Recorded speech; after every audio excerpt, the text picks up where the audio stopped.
በጸጋው የሰበሰበን ይሄን ቀን ያሳየን የወንድሞቻችን የእህቶቻችንን የምርቃት ቀን እንድናይ ያበቃን አምላካችን ስሙ የተባረከ ይሁን። የተከበራችሁ የገሊላ ኢንተርናሽናል ሴሚናሪየም አመራሮች፣ ዶክተር ጥላዬ የሴሚናሪየሙ ፕሬዚደንት፣ እንኳን እግዚአብሔር ረዳ፣ እንኳን ለዚህ ያበቃ።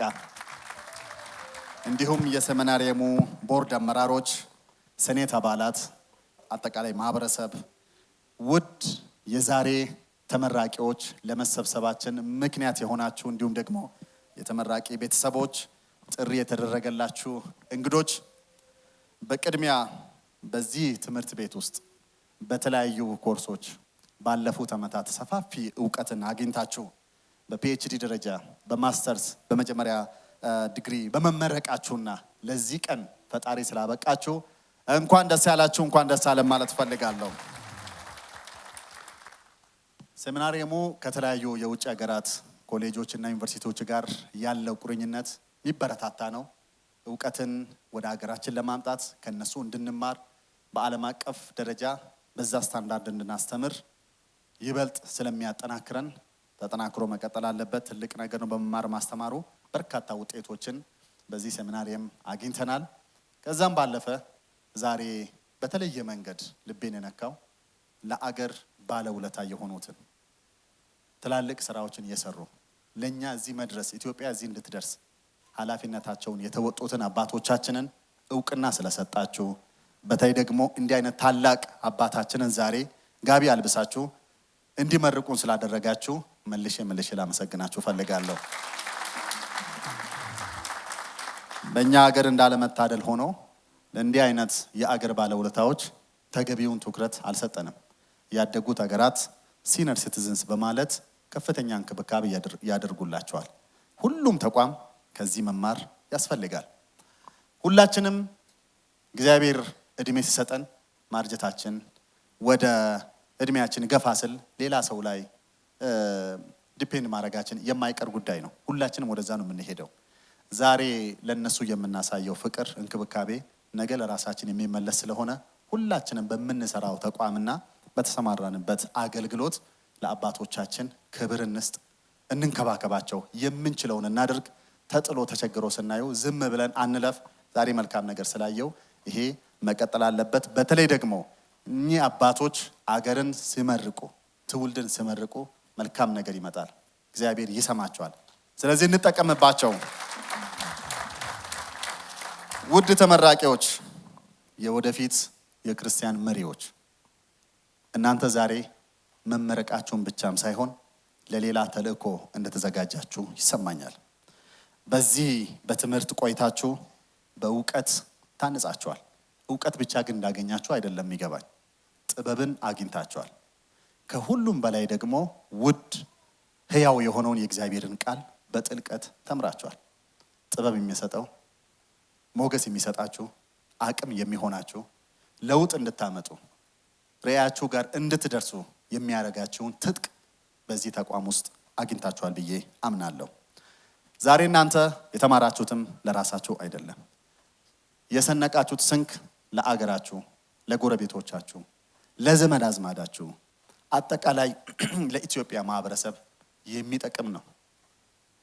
በምትሰማሩበት ቦታ ሁሉ ለማህበረሰባችን ለውጥ፣ ለአገራችን እድገት የበኩላችሁ ሚና እንድትጫወቱ አደራ ማለት ፈልጋለሁ።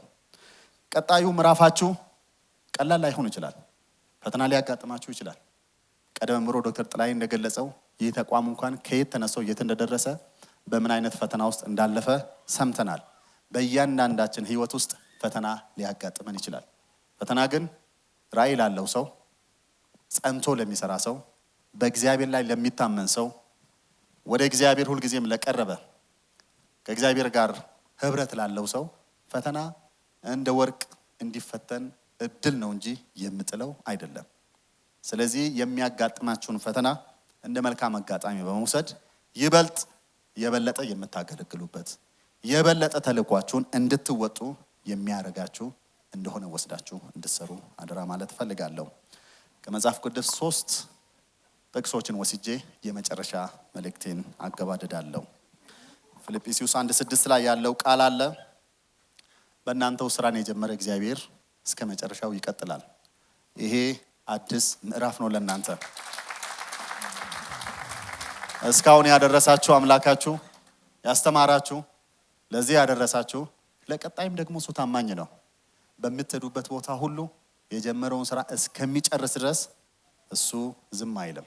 ከእናንተ ጋር ይቆማል። ከእናንተ ጋር ይሰራል። ብቻችሁን አይደላችሁም። በአገልግሎት ሊሆን ይችላል፣ በተለያዩ ሚኒስትሪ ውስጥ ሊሆን ይችላል፣ በተለያዩ ድርጅቶች ውስጥ ሊሆን ይችላል። በምትሰሩበት ቦታ ሁሉ፣ በምትሄዱበት ቦታ ሁሉ የሚቀድማችሁ፣ ከጎናችሁ የሚሆን፣ ስኬትን የሚሰጣችሁ፣ ተጽዕኖ ፈጣሪ እንድትሆኑ የሚያረጋችሁ፣ ሞገስን የሚሰጣችሁ ከእናንተ ጋር ስራን የጀመረ መንፈስ ቅዱስ እስከ መጨረሻው ከእናንተ ጋር ይቀጥላል። ሁለተኛው ማርቆስ 10:45 ላይ ያለው ጌታ ኢየሱስ ለማገልገል እንጂ ለመገልገል አልመጣም የሚለው ነው። እኛ ሁላችንም ለማገልገል ተፈጥረናል። በተለይ ጌታ ኢየሱስን እንደ ግል አዳኛችሁ አድርጋችሁ የወሰዳችሁ ሁላችሁም ያን ቀን የአገልጋይነት ስሜት የአገልጋይ የመሆን አቅምንም ጭምር አግኝተናል። በምትሄዱበት ቦታ ሁሉ ዝቅ ብላችሁ ማህበረሰባችሁን አገልግሉ። ከየትኛውም አብረው ከእናንተ ጋር ከሚሰሩ ሰዎች ጋር በትህትና አገልግሉ። እግዚአብሔርን ከሚያስገርም ነገር ውስጥ አንዱና ትልቁ ትህትና ነው። ሀምብልነስ እና እምነት ነው። እምነት ያለው ሰው፣ በትህትና የሚያገለግል ሰው መቼም ቢሆን አይቆምም፣ እስከ ዳር ይደርሳል። ከጌታ ኢየሱስ የተማርነው ነገር ቢኖር ትልቁ ይሄ ነው። ትሁት ነበር። ዝቅ ብሎ እግር ያጥብ ነበር። የተናቁት ጋር ይደርስ ነበር። የተረሱት ጋር ይደርስ ነበር። ይህ ልብ ካላችሁ እስከ መጨረሻው ትሄዳላችሁ። ደግሞ እግዚአብሔር ይህንም ጸጋ ይጨምርላችሁ።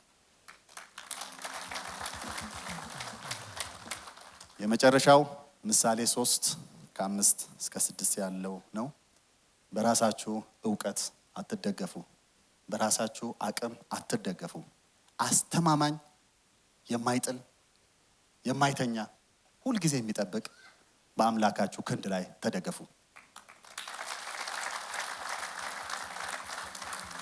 እስከ ሽምግልና የሚሸከም ውጤት የሚሰጣችሁ ስትደግሙ እሱ ሁሌም ጠንካራ ነው። ተስፋ ስትቆርጡ እሱ ሁሌም ጠንካራ ነው። በራሳችሁ ምንም ነገር ላይ አትደገፉ። እስከ መጨረሻው የሚያኮራ፣ የሚያጸና፣ የምንመካበት አምላክ አለን። በሱ ላይ ተደግፋችሁ ከሄዳችሁ በእርግጥም የተማራችሁትን ወደ ስራ መቀየር፣ በአገልግሎታችሁ ስኬታማ ለመሆን አገራችን የጀመረችውን የብልጽግና ጉዞ ከዳር የምታደርሱ፣ እኛ በህይወት እያለን አገራችን ከድህነት ተላቃ ያደጉት ሀገራት ተርታ እንድትሰለፍ ትልቅ ኃላፊነት ተጥሎብናል። በተለይ እግዚአብሔር እናውቃለን የምንል፣ ተስፋ አለን የምንል፣ ለራሳችን ለአገራችን ብዙ መስራት የምንችል እኛ በተለይ ወጣቶች እዚህ ውስጥ ያላችሁ አቅም አላችሁ። የምትሮጡበት ጊዜ ነው። የምንሰራበት ጊዜ ነው።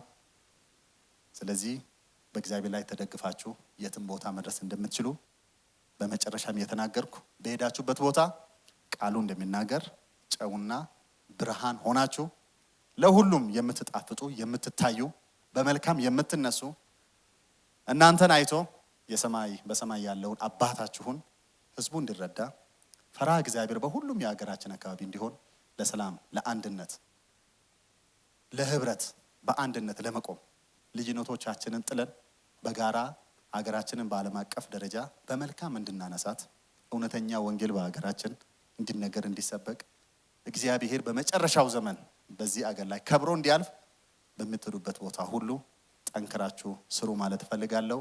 እጅግ አመሰግናለሁ። ቀጣዩ ምዕራፋችሁ የሰመረ የደመቀ ይሁንላችሁ። ፈጣሪ ከእናንተ ጋር ይሁን። አመሰግናለሁ።